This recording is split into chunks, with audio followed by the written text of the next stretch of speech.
Dal focus di approfondimento sul tema energia e sostenibilità delle province di Treviso e Belluno, realizzato da ASVES per l'Osservatorio Economico e Sociale, si delineano le opportunità, le sfide, ma anche le criticità che interesseranno il territorio in ambito di produzione da energia rinnovabile da qui ai prossimi anni, riprendendo anche le prospettive e gli scenari del nuovo piano energetico regionale da poco approvato. Il Piano Nazionale Energia e Clima, infatti, da qui al 2030 delinea una serie di sfide per la sostenibilità che coinvolgeranno le imprese del territorio, ma anche le comunità che ricopriranno un ruolo sempre più centrale nel panorama complesso della sostenibilità energetica, ambientale e sociale. La prospettiva, infatti, è quella di una ricerca di circolarità tra produzione e consumo di energia su scala locale,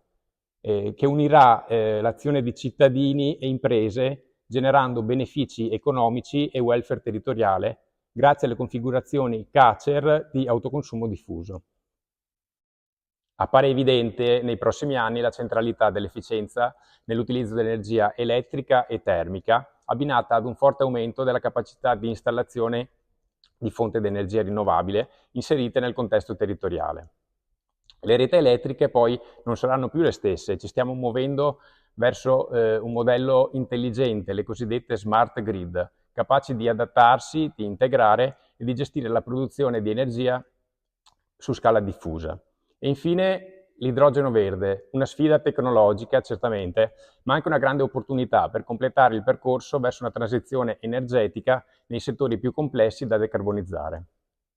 Accanto a questi aspetti più generali e comuni a tutto lo scenario nazionale ed europeo, più nello specifico per il territorio di Treviso si delinea un forte sviluppo del fotovoltaico con grandi impianti a terra e con la diffusione di comunità energetiche rinnovabili. Per il territorio di Belluno, invece, emerge come questione cruciale la valorizzazione della risorsa forestale attraverso impianti a biomassa, reti di teleriscaldamento ad alta efficienza e la prospettiva futura di bioraffinerie, valorizzando quindi la filiera bosco-legno per lo sviluppo integrato delle risorse del territorio.